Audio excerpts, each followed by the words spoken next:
আজ আমরা শুরু করব যে খাদ্য উৎপাদনে উন্নতি সাধন নতুন একটা চ্যাপ্টার, তোমাদের চ্যাপ্টার নাম্বার 10। প্রথমে জানবো যে উদ্ভিদ প্রজননবিদ্যা কী, প্ল্যান্ট ব্রিডিং। প্ল্যান্ট ব্রিডিংটা কী?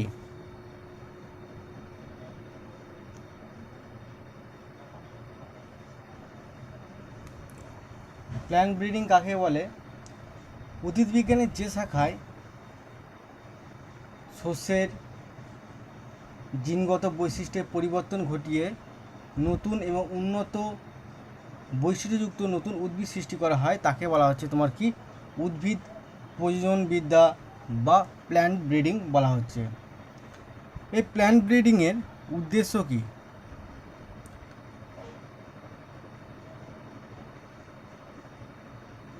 প্ল্যান্ট ব্রিডিংয়ের উদ্দেশ্য অনেকগুলো উদ্দেশ্য আছে, তাদের মধ্যে কতগুলো গুরুত্বপূর্ণ। প্রথমত কি, তোমার ফলন বৃদ্ধি।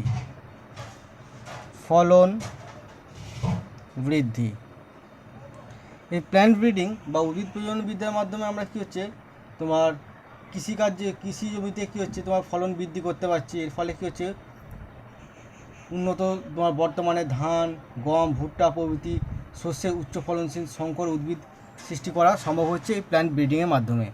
তাহলে প্ল্যান্ট ব্রিডিংয়ের মাধ্যমে কী হচ্ছে, তোমার আমরা উন্নত ধরনের কী হচ্ছে ধান, গম, ভুট্টা বিভিন্ন শস্য কী হচ্ছে সংকর জাত সৃষ্টি করতে পারছি। ফলে কী হচ্ছে, আমাদের ফলন বৃদ্ধি হচ্ছে। 2 নম্বর কি, গুণগত মান বৃদ্ধি। গুণগত মান কীভাবে বৃদ্ধি হয়?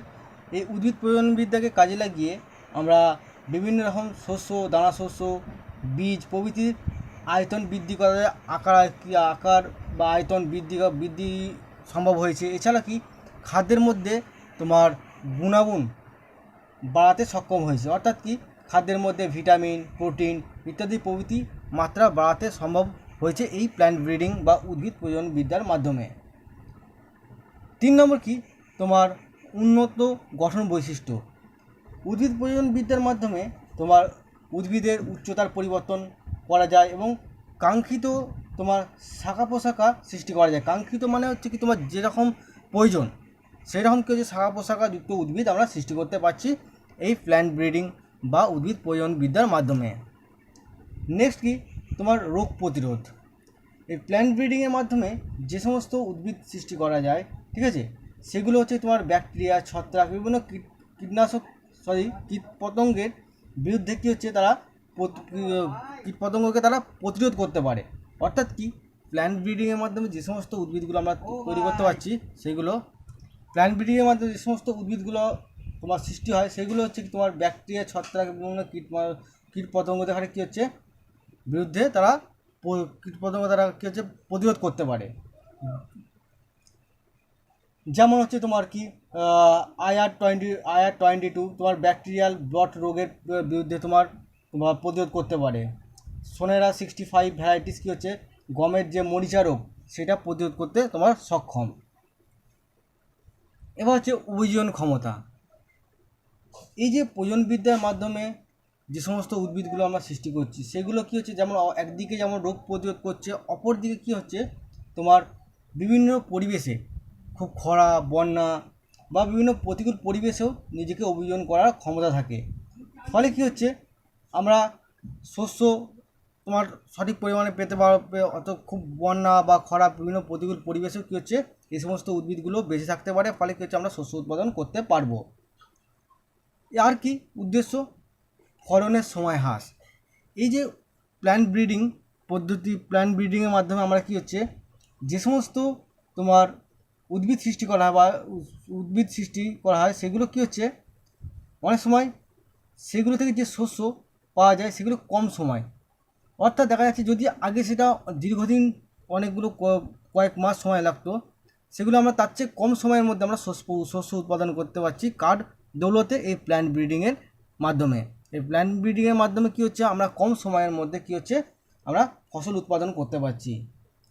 এছাড়া কি, তোমার খরা প্রতিরোধী বৈশিষ্ট্য। এই প্ল্যান্ট ব্রিডিংয়ের মাধ্যমে যে সমস্ত উদ্ভিদগুলো উৎপন্ন হয় তাদের মধ্যে বিশেষ বৈশিষ্ট্য আছে কি, তারা খরাকে প্রতিরোধ করতে পারে। অর্থাৎ কি, খরা খরার মধ্যে তারা কী হচ্ছে সেই প্রতিকূল পরিবেশেও তারা নিজের হারে অভিযোজিত করে বাঁচতে পারে। তাহলে এইগুলো হচ্ছে কি তোমার প্ল্যান্ট ব্রিডিং বা উদ্ভিদ প্রজননবিদ্যার তোমার হচ্ছে কি উদ্দেশ্য এবং লক্ষ্য। নেক্সট আমরা জানবো যে তোমার উদ্ভিদ এই প্রজননবিদ্যার পদ্ধতিসমূহ। তার আগে আমরা কিছু দু একটা শর্ট কোশ্চেন জানবো। তার আগে জানবো যে সবুজ বিপ্লবটা কি। এটা পরীক্ষায় অনেক সময় আসে এক্সামে। সবুজ বিপ্লবটা কি? 1960 থেকে 1980 সালের মধ্যে 1960 থেকে তোমার 1980 সালের মধ্যে ভারতে তোমার ধান, গম, ভুট্টা সহ প্রধান যে খাদ্যশস্যগুলি উচ্চ ফলনশীল ও রোগ প্রতিরোধী ভ্যারাইটি প্রস্তুতির দ্বারা কৃষি শস্যের যে বিপুল উৎপাদন বৃদ্ধি ঘটানো হয়েছিল তাকে আমরা বলবো কি তোমার সবুজ বিপ্লব। তাহলে সবুজ বিপ্লবটা কি? সবুজ বিপ্লবটা হচ্ছে 1960 থেকে 1980 সালের মধ্যে সময়কালের মধ্যে ভারতে ধান, গম, ভুট্টা সহ প্রধান যে খাদ্যশস্যগুলোর সেগুলো উচ্চ ফলনশীল এবং রোগ প্রতিরোধকারী ভ্যারাইটিস প্রস্তুতের মধ্যে দিয়ে কী হচ্ছে আমরা বিপুল পরিমাণে তোমার কৃষি শস্যের উৎপাদন ঘটেছিল। একেই বলা হচ্ছে তোমার কি সবুজ বিপ্লব নামে পরিচিত। ভারতে এই সবুজ বিপ্লবের জনককে MS স্বামীনাথন। ভারতে সবুজ বিপ্লবের জনক হচ্ছে তোমার MS স্বামীনাথন।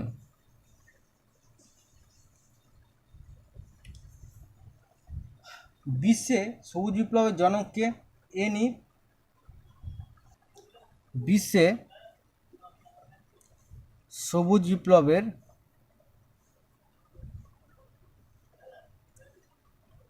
জনক হচ্ছে NE বোরলাগ, BORLAUG। মনে রাখবে এই দুটো শর্ট কোশ্চেন। তাহলে আমরা সবুজ বিপ্লব কী জানলাম, সবুজ বিপ্লবের ভারতের জনককে আর বিশ্বে সবুজ বিপ্লবের জনককে। এবার আমরা জানব যে উদ্ভিদ প্রজনের যে তোমার পদ্ধতি। আগে উদ্দেশ্য জেনেছি, এবার পদ্ধতিগুলো বা প্রসেসগুলো বা মেথডগুলো আমরা জানব। নেক্সট আমাদের টপিক হচ্ছে কি তোমার উদ্ভিদ প্রজননের পদ্ধতিসমূহ। উদ্ভিদ প্রজননের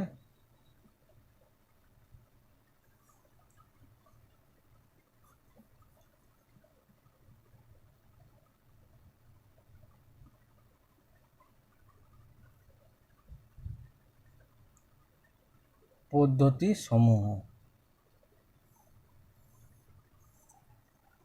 এই উদ্ভিদ প্রজননে কৃষিক্ষেত্রে কৃষিজ শস্যের উন্নতি সাধনের জন্য নিম্ন কতগুলো কী হচ্ছে তোমার পদ্ধতি অবলম্বন করা হয়। সেগুলো কি কি? 1 নম্বর হচ্ছে তোমার কি উদ্ভিদ প্রবর্তন, 2 নম্বর হচ্ছে তোমার কি নির্বাচন,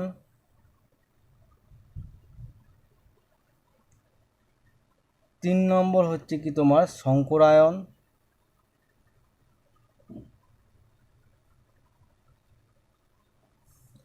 4 নম্বর হচ্ছে কি তোমার পলিপ্লয়েড প্রয়োজন,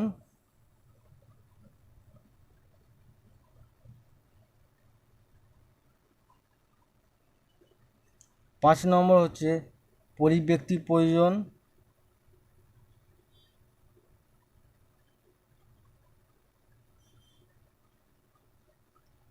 6 নম্বর হচ্ছে কি তোমার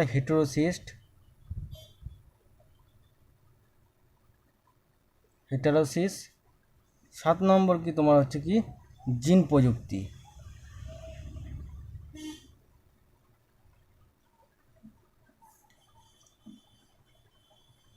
তাহলে এই উদ্ভিদ প্রজননবিদ্যা এগুলো হচ্ছে পদ্ধতি। এতগুলো এবার প্রত্যেকটা সম্পর্কে আমরা জানবো আস্তে আস্তে।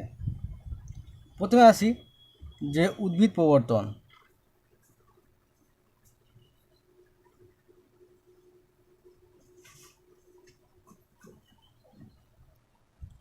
তাহলে উদ্ভিদ প্রবর্তনটা কি? উদ্ভিদ প্রবর্তন হচ্ছে কোনো স্থানে নিজস্ব পরিবেশে জন্মানো উদ্ভিদকে যখন অপর কোনো স্থানে ভিন্ন পরিবেশে নিয়ে আসা হয় তাকেই বলা হচ্ছে তোমার কি উদ্ভিদ প্রবর্তন। কোনো স্থানের নিজস্ব পরিবেশে জন্মানো উদ্ভিদকে যখন কোনো ভিন্ন পরিবেশে নিয়ে আসা হয় তখন তাকে বলা হচ্ছে তোমার কি উদ্ভিদ প্রবর্তন বলা হচ্ছে। উদ্ভিদ প্রবর্তন আবার দুই ধরনের হয়, কি কি? তোমার প্রাথমিক প্রবর্তন,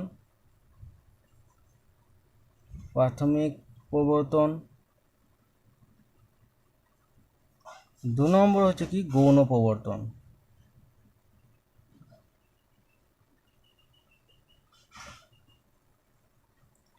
প্রাথমিক প্রবর্তনটা কি? প্রাথমিক প্রবর্তন হচ্ছে যে প্রবর্তন প্রক্রিয়ায় প্রবর্তিত নতুন উদ্ভিদ কোনো জিনগত পরিবর্তন ছাড়াই নতুন পরিবেশে মানিয়ে নিতে পারে তাকে বলা হচ্ছে তোমার কি প্রাথমিক প্রবর্তন। অর্থাৎ প্রাথমিক প্রবর্তনের ক্ষেত্রে কি হয়, যখন কোনো উদ্ভিদকে অন্য একটা পরিবেশ থেকে নতুন একটা পরিবেশে নিয়ে আসা হবে, তাদের মধ্যে জিনের পরিবর্তন ছাড়াই তারা কী হচ্ছে যখন সেই পরিবেশে নিজেকে মানিয়ে নেবে তখন তাকে বলা হচ্ছে তোমার কি প্রাথমিক প্রবর্তন। তাহলে যে প্রবর্তন প্রক্রিয়ায় প্রবর্তিত নতুন উদ্ভিদ কোনো জিনগত পরিবর্তন ছাড়াই নতুন পরিবেশে মানিয়ে নেয় তাকে বলা হচ্ছে তোমার কি প্রাথমিক প্রবর্তন। উদাহরণ কি? তোমার সোনেরা 63, সোনেরা তোমার 64 গমের ভ্যারাইটিস মেক্সিকো থেকে তোমার ভারতে সফলভাবে প্রবর্তন করা হয়েছে। তাহলে তোমার প্রাথমিক প্রবর্তনের উদাহরণ কি? তোমার সোনেরা,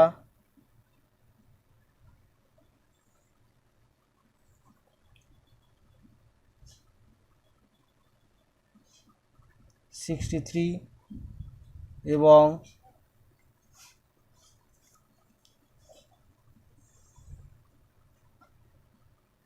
64 এই যে গমের দুটো প্রজাতি এগুলো মেক্সিকো থেকে তোমার ভারতে তোমার প্রবর্তিত করা হয়েছে।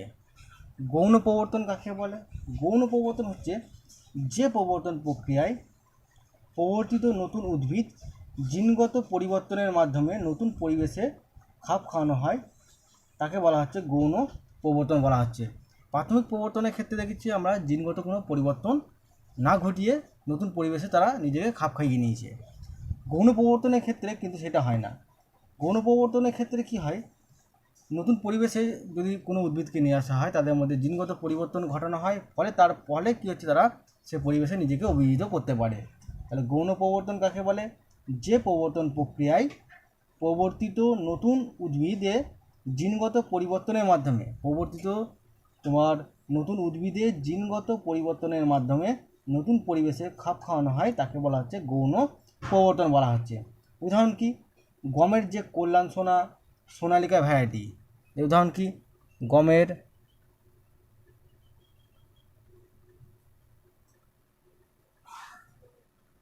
কল্যাণ সোনা, তারপরে কি তোমার সোনালিকা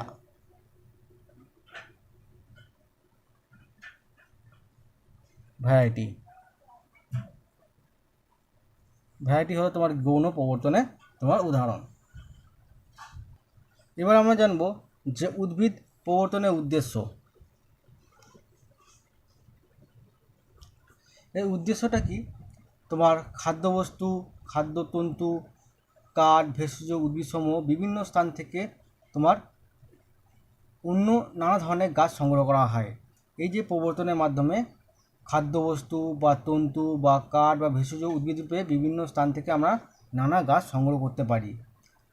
আর নতুন ভ্যারাইটি সৃষ্টি করার জন্য সংগৃহীত গাছের সঙ্গে সংকরায়ন ঘটানো হয়। আর বিভিন্ন স্থান থেকে সংগৃহীত গাছ বা বীজ তোমার সংগ্রহ করা হয়, ঠিক আছে?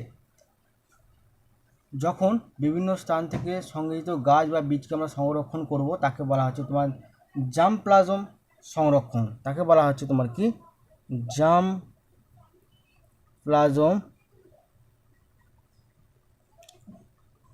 সংরক্ষণ। এছাড়া কি তোমার যে সংগৃহীত গাছগুলি উৎপত্তিস্থল এবং অভিব্যক্তি সম্পর্কে তোমার ধারণা লাভ করা যায় এই উদ্ভিদ প্রবর্তনের মধ্যে দিয়ে। এই উদ্ভিদ প্রবর্তন তোমার কতগুলো পদ্ধতির মাধ্যমে ঘটে, সেগুলো কি কি জানবো এবার।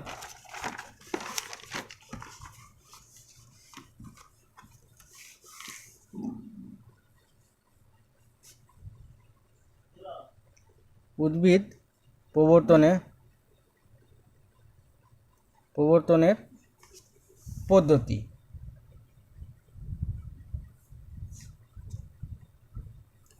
উদ্ভিদ প্রবর্তনের পদ্ধতিগুলো কি কি? প্রথম হচ্ছে কি তোমার কি উদ্ভিদ সংগ্রহ। উদ্ভিদ সংগ্রহ বা তোমার জার্মপ্লাজম সংগ্রহ করা হয়। তাহলে উদ্ভিদ বা তোমার জার্মপ্লাজম সচরাচর আমরা কোথা থেকে সংগ্রহ করি? NBPGR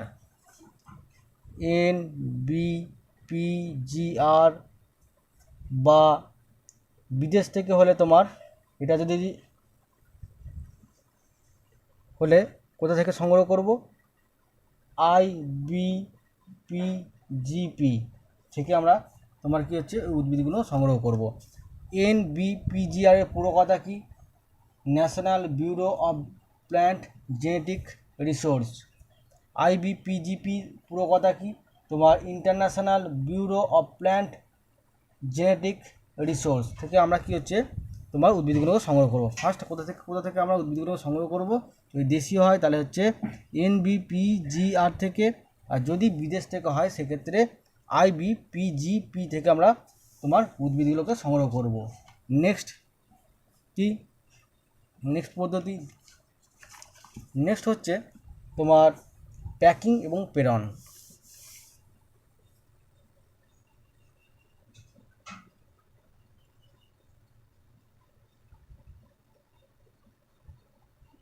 প্যাকিং এবং প্রেরণ, এই যে সচরাচর উদ্ভিদের তোমার প্রজননশীল অঙ্গগুলো, বিশেষ করে তোমার বীজ, তোমার কন্দ, মূল, ঠিক আছে, এগুলোকে কি হচ্ছে বা খর্বধারক, এগুলোকে তোমার নির্বীজ করা হয়, অর্থাৎ জীবাণুমুক্ত করা হয়, করে কি হচ্ছে বিভিন্ন স্থানে পাঠানো হয়।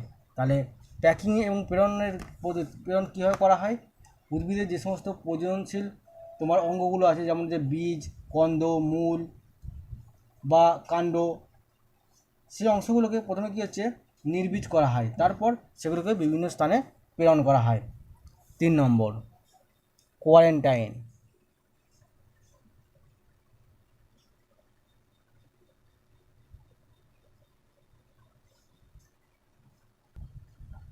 কোয়ারেন্টাইনে কী করা হয়? কোনো দেশ বা রাজ্যে প্রবেশ করার সময় উদ্ভিদের অঙ্গগুলোকে জীবাণুমুক্ত করা হয়, বিভিন্ন ব্যাকটেরিয়া, ছত্রাক জীবাণুমুক্ত করা হয় এবং সেগুলোকে পরীক্ষা করা হয়, যাকে আমরা কোয়ারেন্টাইন বলা হচ্ছে। যখন কোনো দেশ বা কোনো রাজ্য থেকে তোমার উদ্ভিদের বিভিন্ন অঙ্গগুলো আসে, তখন সেগুলোকে কী হচ্ছে জীবাণুমুক্ত করা হয়, ঠিক আছে, সেগুলো জীবাণুমুক্ত করা আছে কিনা সেগুলো পরীক্ষা করা হয়, তাকে বলা হচ্ছে তোমার কি কোয়ারেন্টাইন। নেক্সট কী হচ্ছে ক্যাটলগ তৈরি।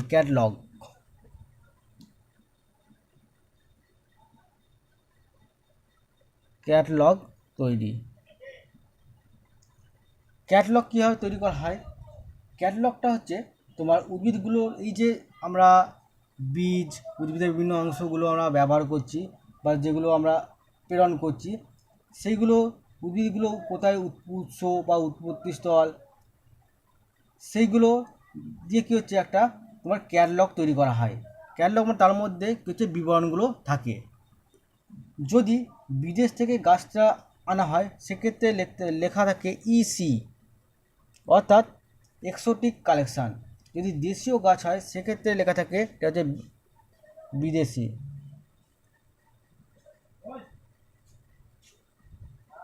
বিদেশি হলে EC লেখা থাকবে, আর দেশীয় হলে IC লেখা থাকবে। IC মানে হচ্ছে ইন্ডোজিনাস কালেকশান, অর্থাৎ দেশীয়।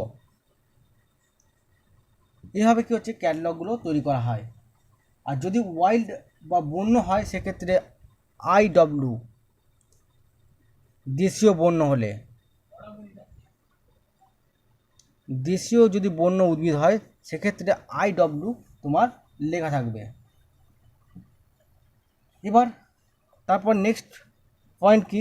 তোমার বংশবিস্তার এবং বিতরণ। বংশ বৃদ্ধি বা বংশ এবং বিতরণ।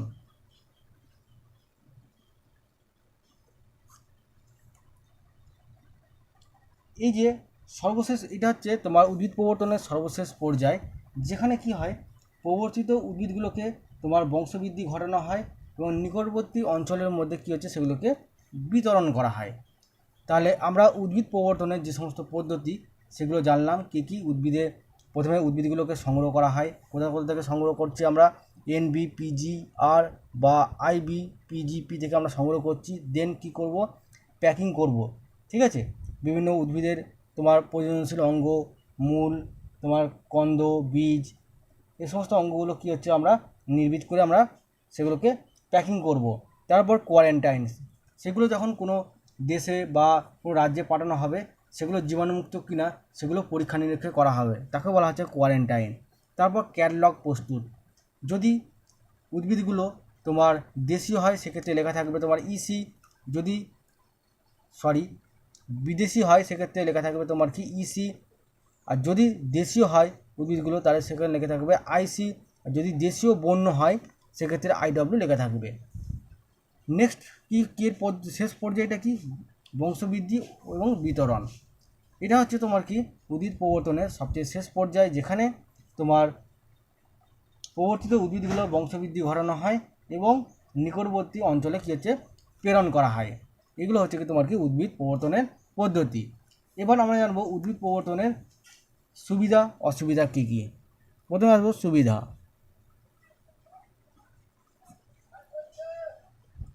সুবিধা হচ্ছে এই পদ্ধতিতে কোনো উদ্ভিদকে নতুন স্থানে নিয়ে আসা হয়, আর নির্বাচিত উদ্ভিদগুলির সংকরায়ন ঘটিয়ে আমরা নতুন প্রজাতির উদ্ভিদ সৃষ্টি করতে পারি এই উদ্ভিদ প্রবর্তনের মাধ্যমে।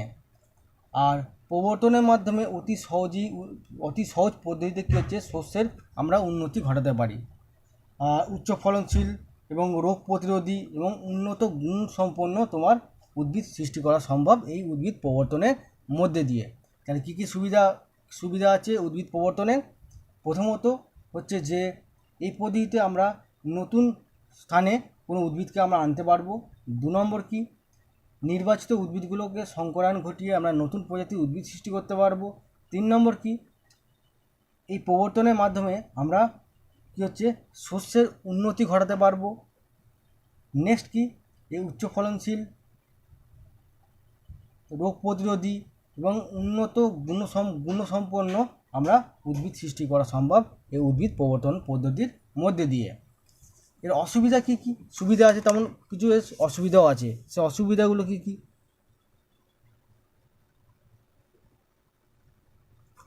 এর অসুবিধা হলো প্রবর্তনের সময় যখন বাইরে থেকে এই উদ্ভিদগুলোকে নিয়ে আসা হয় তার সঙ্গে কিছু আগাছাও চলে আসে। ফলে কী হচ্ছে কৃষি জমিতে তোমার আগাছা বেড়ে যাবে, সেক্ষেত্রে ফসলের ক্ষতি হতে পারে। আর এছাড়া কি, যখন বাইরে থেকে আমরা গাছকে নিয়ে আসবো তার সঙ্গে কিছু তোমার রোগ ছড়াই, যে ছত্রাক বা ব্যাকটেরিয়া চলে আসে, যেমন ধসা রোগ বা কফির মরিচা রোগ, এগুলো কী হচ্ছে ছড়িয়ে যায়। এগুলো হচ্ছে এর অসুবিধা। তাহলে আমরা উদ্ভিদ প্রবর্তনটা সম্পর্কে জানলাম। আমরা যে উদ্ভিদ প্রজনন পদ্ধতি প্রথম যে পর্যায়টা সেটা হচ্ছে কি তোমার কি উদ্ভিদের প্রবর্তন, সেটা জানলাম। এবার আমরা নেক্সট জানবো 2 নম্বর, সেটা কি হচ্ছে তোমার কি নির্বাচন বা সিলেকশান সম্পর্কে এবার জানবো। তাহলে নির্বাচন কাকে বলে? নির্বাচন হচ্ছে কোনো নির্দিষ্ট প্রজাতিভুক্ত উদ্ভিদ সম্প্রদায় থেকে নির্দিষ্ট বৈশিষ্ট্যযুক্ত বিশেষ উদ্ভিদকে আলাদা করে বেছে নেওয়ার পর তার থেকে উন্নত প্রকার নতুন উদ্ভিদ সৃষ্টি করার যে পদ্ধতি তাকে বলা হচ্ছে তোমার কি নির্বাচন বা সিলেকশান। নির্বাচন বা সিলেকশানটা কি হলো, কোনো নির্দিষ্ট প্রজাতিভুক্ত উদ্ভিদ সম্প্রদায় থেকে যখন নির্দিষ্ট বৈশিষ্ট্যযুক্ত বিশেষ উদ্ভিদকে আলাদা করে আমরা বেছে নিয়ে সেখান থেকে নতুন উদ্ভিদ সৃষ্টি করব তাকে বলা হচ্ছে তোমার কি নির্বাচন বলা হচ্ছে। এই নির্বাচন আবার 2 প্রকার, একটা হচ্ছে তোমার কি প্রাকৃতিক নির্বাচন, একটা হচ্ছে তোমার কি কৃত্রিম নির্বাচন। প্রাকৃতিক নির্বাচন, 2 নম্বর কি তোমার কি কৃত্রিম নির্বাচন।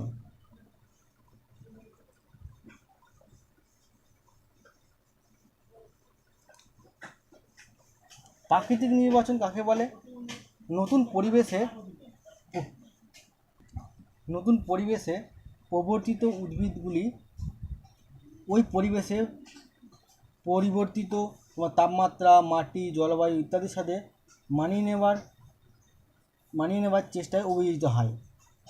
এই অভিযোজনের ফলে যে সমস্ত উদ্ভিদগুলি তোমার অনুকূল প্রকরণযুক্ত হয় তারাই হচ্ছে প্রাকৃতিকভাবে নির্বাচিত হয়। অর্থাৎ কি, নতুন পরিবেশে প্রবর্তিত উদ্ভিদগুলো যখন সেই পরিবেশের তাপমাত্রা, মাটি, জলবায়ু ইত্যাদির সঙ্গে খাপ খাইয়ে নিয়ে অভিযোজিত হয় তাকে বলা হচ্ছে তোমার কি প্রাকৃতিক নির্বাচনযুক্ত উদ্ভিদ বলা হচ্ছে, তারা প্রাকৃতিকভাবে নির্বাচিত হয়। এখানে একটা টার্ম আছে তোমার ইকোটাইপ। ইকোটাইপ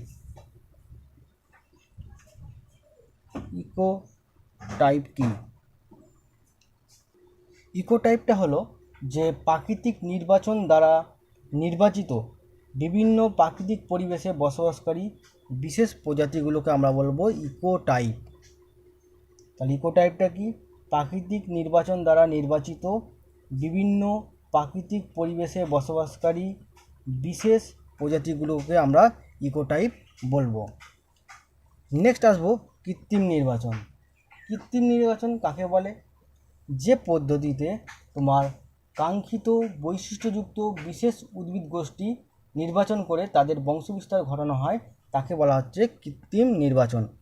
কৃত্রিম নির্বাচন কাকে বলে? যে পদ্ধতির মাধ্যমে কাঙ্ক্ষিত বৈশিষ্ট্য, অর্থাৎ কাঙ্ক্ষিত বৈশিষ্ট্য বলতে কী বোঝায়? যেগুলো আমরা চাইছি, যেগুলো আমাদের প্রয়োজন, যে বৈশিষ্ট্যগুলো, তাহলে যে পদ্ধতিতে কাঙ্ক্ষিত বৈশিষ্ট্যযুক্ত বিশেষ উদ্ভিদ গোষ্ঠী নির্বাচন করে তাদের বংশবিস্তার ঘটানো হয় তাকে বলা হচ্ছে তোমার কি কৃত্রিম নির্বাচন। এই কৃত্রিম নির্বাচন আবার তোমার সাধারণত 3 প্রকারের হয়। একটা হচ্ছে তোমার কি দলবদ্ধ নির্বাচন, এটা আবার তোমার 3 প্রকারে হয়। একটা হচ্ছে তোমার দলবদ্ধ নির্বাচন, 2 নম্বর হচ্ছে তোমার কি বিশুদ্ধ বংশধারা নির্বাচন, বিশুদ্ধ বংশধারা নির্বাচন, 3 নম্বর হচ্ছে কি তোমার ক্লোন নির্বাচন।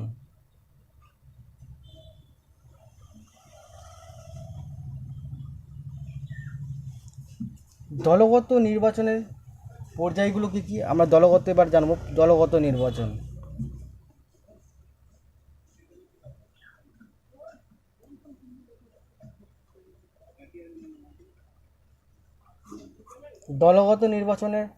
নির্বাচন পর্যায়গুলো জানবো। প্রথমে কি হচ্ছে, দলগত নির্বাচনের ক্ষেত্রে তোমার কৃষিজমিতে প্রথম বছর কৃষিজমি থেকে তোমার উৎকৃষ্ট মানের লক্ষণযুক্ত তোমার প্রায় 500 থেকে 1000টি গাছ বেছে নেব এবং তাদের বীজ সংগ্রহ করব। তারপর কি করব, দ্বিতীয় বছরে ওই বীজগুলো রোপণ করে সেখান থেকে যে উদ্ভিদগুলো জন্মাবে তাদের মধ্যে থেকে তোমার গুণগত মান পরীক্ষা করে সেই উদ্ভিদগুলোকে বেছে নিয়ে তাদের বীজগুলোকে সংগ্রহ করব। তাহলে প্রথম বছর কি হলো, প্রথম বছর আমরা কৃষি জমিতে উৎকৃষ্ট মানের লক্ষণযুক্ত 500 থেকে 1000টা উদ্ভিদ বেছে নেব এবং তাদের বীজ সংগ্রহ করব। দ্বিতীয় বছরে কি হচ্ছে, ওই বীজগুলোকে রোপণ করে তাদের মধ্যে থেকে তোমার উৎকৃষ্ট মানের উদ্ভিদগুলো সংগ্রহ করে তাদের বীজ সংগ্রহ করব। পরবর্তী ক্ষেত্রে কি হচ্ছে, তোমার তৃতীয় থেকে তোমার ষষ্ঠ বছরে অর্থাৎ 3 থেকে 6 বছরে একই রকম বীজ সংগ্রহ করব এবং বিভিন্ন পরিবেশে আমরা রোপণ করে তাদের থেকে কী হচ্ছে উন্নত গুণমানের উদ্ভিদ বাছাই করব। পরবর্তী ক্ষেত্রে কী হচ্ছে, তোমার উন্নত উদ্ভিদগুলো বীজের চাষ করব এবং সেগুলোকে বন্টন করব। এটা হচ্ছে তোমার কি দলগত নির্বাচন। দলগত নির্বাচনের সুবিধা কী কী? এর সুবিধা হচ্ছে উন্নত তোমার অপত্য সৃষ্টিতে স্ত্রী পুরুষ জনিত্রী উভয় কী হচ্ছে সমান ভূমিকা থাকে। আর ইতর পরাগযোগের ফলে অনেক সময় নির্বাচিত উন্নত বৈশিষ্ট্যে পৃথক তোমার ঘটে যায়। অর্থাৎ কি ইতর পরাগযোগ ঘটে, ফলে কী হচ্ছে নির্বাচিত কী হচ্ছে উন্নত তোমার বৈশিষ্ট্যের একটা বৈশিষ্ট্য দেখা যায়। আর ফলন বৃদ্ধিতে সর্বদা কী হচ্ছে খুব ভালো ফল পাওয়া যায় না। এগুলো হচ্ছে তোমার কী অসুবিধা দেখতে পাওয়া যায় এদের ক্ষেত্রে। আর কি হয়, এদের উন্নত বাহ্যিক বৈশিষ্ট্যগুলো কী হচ্ছে উন্নত জিন সংযুক্তির ফলে ঘটে না। ফলে কী হচ্ছে অনুকূল পরিবেশের জন্য অনুকূল পরিবেশের জন্য কী হচ্ছে যখন ঘটে তখন সুস্পষ্টভাবে বোঝা যায় না। অর্থাৎ কী হচ্ছে, যখন উন্নত বাহ্যিক বৈশিষ্ট্যগুলো উন্নত জিন সংযুক্তির ফলে ঘটে তখন অনুকূল পরিবেশের জন্য কী হচ্ছে সেই বৈশিষ্ট্যগুলোকে সুস্পষ্টভাবে বোঝা যায় না। কিছু কিছু এই অসুবিধাগুলো তোমার দেখতে পাওয়া যায়। এই অসুবিধাগুলো তোমার দেখা যায়। তাহলে সুবিধাগুলো কী কী? সুবিধাগুলো হচ্ছে যে তোমার স্বপরাগযোগে অক্ষম এমন উদ্ভিদে এই পদ্ধতি কীভাবে সফলভাবে প্রয়োগ করা যায়, এই দলগত তোমার নির্বাচন পদ্ধতি। আর এই পদ্ধতি প্রয়োগ করা খুব সহজ হয়, তাহলে এই সুবিধাগুলো আমরা জানলাম। তাহলে আমরা দলগত নির্বাচনটা জানলাম।